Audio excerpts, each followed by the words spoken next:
Jin. Obviously, the history of the great empire of Mongolia is something that we all know about. The relationship between Mongolia and a Eurasian Union certainly won't be limited to the memorandum of understanding that you signed. I understand that there are questions from the floor. I have to introduce myself, Asha Gregorian. I work in Slovakia as a president of a holding.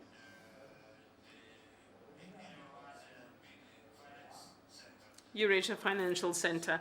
I would like to make a consideration with reference to what the ambassador of the Republic of Armenia said.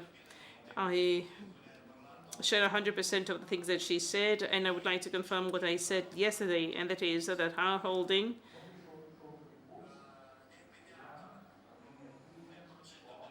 is committed in the development of the New Silk Road project between China, Iran, and Slovakia. I believe that there are very good opportunities to develop a whole set of projects and investments in Armenia.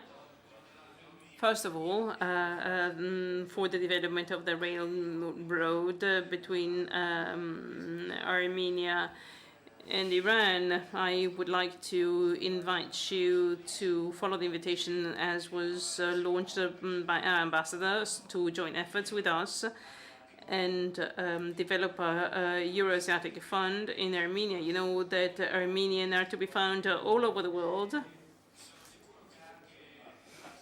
And I'm sure that the ambassador of Mongolia can tell us that Armenians are to be found also in Mongolia. I'd like to address a question to the ambassador of the Russian Federation to Italy, Mr. Razov. I followed your contribution with great interest.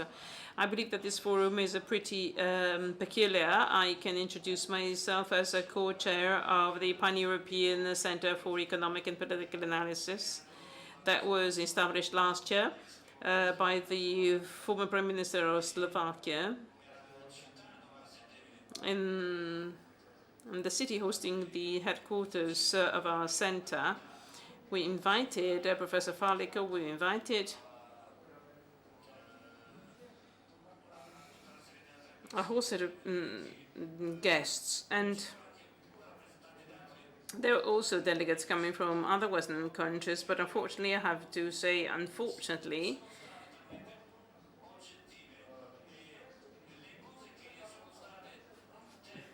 things were said here over the past 2 days that do not have the paper or are covered by the papers. Mr. Faliko said that he should establish a TV network in Italy, and I've also immediately said that Bratislava in Slovakia wanted to have a branch of this channel so as to present all the information that are shared here to the general public, what they say in Europe, and I apologize. I understand at the time I understand your point. I take your point. You wanted to create a television. No, I have to raise a question. I travel to Moscow very often. I talk to journalists. I ask for support, but nobody wanted ever to support our center. And our center is a center for the dissemination of what is said here. So I was wondering whether you can help us in disseminating the information that are shared here. So I'd like to give the floor to Sergei Sergeyevich. Now, I think that you raise a very interesting subject. I hope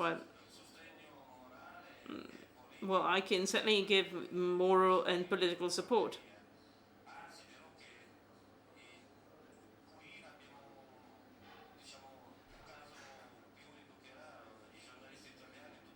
Italian journalists are rather objective when they refer about the international events where Russia is involved. There are exceptions, though.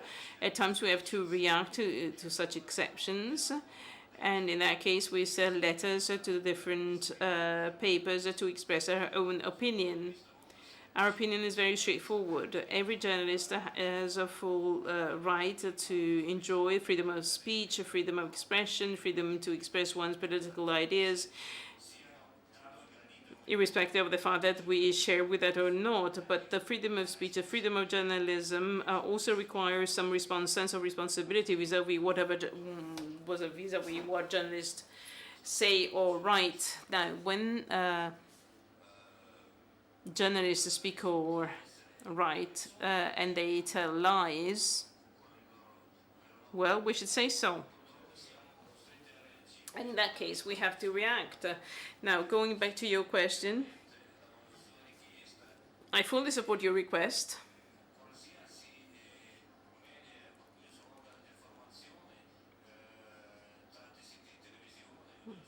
All media, TV and other, obviously should disseminate information. If you have a tangible, practical proposal, I'm ready to support it. So when you express your point of view, when you send your point of view to the editor, does everything get published?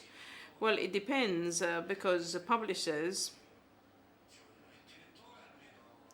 or the editor-in-chief knows our decision, our point of view. Now, we are touching upon a subject that could keep us here for too long, I'm afraid. So, as a chairperson, I would like to conclude the session, and I believe that all of us talked in Russian, and I believe this is a prerequisite to further develop our dialogue. The Russian language, the English language are languages that are widely spoken in the Eurasian space. So the better we get to understand one another, the greater the prospects for our success in the future. Thank you very much.